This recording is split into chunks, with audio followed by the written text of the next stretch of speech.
कभी बहार थी तेरे दयार में तो हजार फूल खिल गए, और जब खिजा का मौसम आया तो फिर सारे फूल गिर गए। दोस्तों, उत्तर प्रदेश की राजनीति में आजकल जो कुछ भी हो रहा है उस पर ये लाइनें बिल्कुल सटीक बैठ रही हैं। योगी आदित्यनाथ सरकार में एक मंत्री ने ये कहते हुए अब इस्तीफा दे दिया है कि मैं हार की जिम्मेदारी लेती हूं। साथ ही ये कहकर बवाल मचा दिया कि सरकार से बड़ा संगठन होता है। ये वही लाइन है जिसको कुछ दिन पहले केशव प्रसाद मौर्य ने बोला था। भारतीय जनता पार्टी का अंतर्कलह अब खुलकर सबके सामने आ चुका है, जहां एक तरफ उत्तर प्रदेश के मुख्यमंत्री योगी आदित्यनाथ को कुर्सी से हटाने की खबरों ने पूरे देश में भूचाल ला दिया है, वहीं सपा सुप्रीमो अखिलेश यादव के मानसून ऑफर ने भाजपा के जख्मों पर नमक छिड़कने का काम ऐसा किया कि केशव प्रसाद मौर्य ऐसा तिलमिलाए कि उन्हें सफाई देनी पड़ गई। बाकायदा उनकी तरफ से सोशल मीडिया के प्लेटफॉर्म एक्स पर पोस्ट करके ये बताना पड़ा कि सपा मुंगेरी लाल के हसीन सपने देखना बंद कर दे। ऐसा कुछ भी नहीं होने जा रहा है। केशव ने तो यहां तक दावा कर दिया कि 2017 जैसी हार समाजवादी पार्टी को 2027 में मिलने वाली है। यहां पर ध्यान देने वाली बात यह है कि उन्होंने सिर्फ 2017 की जीत का उल्लेख किया, जबकि 2022 की जीत का जिक्र केशव प्रसाद मौर्य ने नहीं किया। दरअसल वो ये बताना चाह रहे थे कि केशव के नेतृत्व में ही बीजेपी का बनवास उत्तर प्रदेश में समाप्त हुआ था। यह अलग बात है कि 2022 में भी पार्टी जीती, लेकिन सपा को 2027 के चुनाव में केशव प्रसाद मौर्य वैसे ही हार हराने के लिए बेताब हैं जैसी 2017 में उनके प्रदेश अध्यक्ष रहते हुए बीजेपी ने ऐतिहासिक जीत दर्ज की थी। नमस्कार, आदाब, बदलेगा भारत देख रहे हैं आप। आगे बढ़ें उससे पहले एक छोटा सा निवेदन है, अगर आपने अभी तक हमारे चैनल को सब्सक्राइब नहीं किया है तो जल्दी से कर लें और बेल आइकन को प्रेस करके आल के नोटिफिकेशन वाला बटन जरूर दबा दें। यह सब करने में मात्र कुछ ही सेकंड का समय लगता है। 2024 के लोकसभा चुनाव से पहले एक तरफ तो बीजेपी के तमाम नेता अब की बार 400 पार का नारा लगा रहे थे, तो दूसरी तरफ ऐसी भी खबरें आ रही थी कि अगर बीजेपी ने 400 का आंकड़ा पार कर लिया तो उत्तर प्रदेश के मुख्यमंत्री योगी आदित्यनाथ को कुर्सी से हटा दिया जाएगा। वहीं कयास ये भी राजनीतिक पंडित लगा रहे थे कि अगर ऐसा नहीं भी हुआ, यानी कि 400 का आंकड़ा पार नहीं भी हुआ, तब भी योगी हटाए जाएंगे। लोकसभा चुनाव 2024 से पहले ऐसे कई मौके आए जब उत्तर प्रदेश के मुख्यमंत्री योगी आदित्यनाथ को हटाने की नाकाम कोशिशें हुई।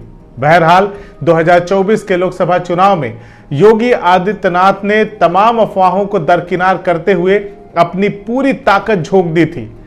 इसके बावजूद भी जो भारतीय जनता पार्टी उत्तर प्रदेश में 80 में 80 सीटों को जीतने का दावा कर रही थी, वह सिमट कर 33 सीटों पर रह गई। यह अलग बात है कि इस बार एनडीए ने सरकार बनाने में महत्वपूर्ण भूमिका निभाई, नहीं तो बीजेपी के पास अपने दम पर बहुमत का आंकड़ा भी नहीं था। उत्तर प्रदेश में योगी आदित्यनाथ की धुआंधार रैलियों का ही यह असर रहा कि बीजेपी 33 सीटें जीतने में सफल रही, वरना सरकार के खिलाफ जो माहौल बना था उसमें भाजपा की सत्ता में वापसी की राह बड़ी मुश्किल हो गई थी। सीएम योगी आदित्यनाथ के विरोधियों को उनके खिलाफ माहौल बनाने का यही मौका मिल गया। यहां पर गाजीपुर के सांसद और मुख्तार अंसारी के भाई अफजाल अंसारी के उस बयान की चर्चा करना बेहद लाजमी हो जाता है जब उन्होंने कहा था कि अगर सीएम योगी ने चुनाव प्रचार में खुद को झोंका नहीं होता तो प्रधानमंत्री मोदी अपना चुनाव भी हार गए होते। खैर, जब से 2024 के लोकसभा चुनाव में बीजेपी 33 सीटों पर सिमटी है, तभी से इस हार पर घोर मंथन शुरू हुआ है। राष्ट्रीय अध्यक्ष जेपी नड्डा के सामने ही केशव प्रसाद मौर्य ने संगठन को सरकार से बड़ा बताते हुए माहौल को गरमा दिया।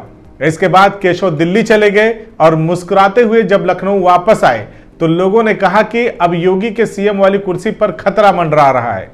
वहीं बहुत सारे विधायकों और कुछ वरिष्ठ नेताओं ने तो यहां तक कह दिया था कि ऐसा भ्रष्टाचार और लूट आज के पहले कभी नहीं देखा। इस दौरान सीएम योगी ने जब राज्यपाल से मुलाकात किया तो कयासों का ऐसा दौर चला कि लोगों ने कहना शुरू कर दिया कि शायद योगी राज्यपाल को अपना इस्तीफा सौंप दें, लेकिन ऐसा नहीं हुआ। वहीं दूसरी तरफ हार पर जो मंथन हुआ, उस हार की कोई भी जिम्मेदारी लेने को तैयार नहीं हो रहा था। बहरहाल योगी सरकार के एक मंत्री ने हिम्मत दिखाते हुए हार की जिम्मेदारी लेते हुए ये कहते हुए इस्तीफा दे दिया कि सरकार से बड़ा संगठन होता है, अब मैं संगठन के लिए काम करूंगी। इस्तीफा देने वाली मंत्री हैं राज्य मंत्री का दर्जा प्राप्त सोनम किन्नर।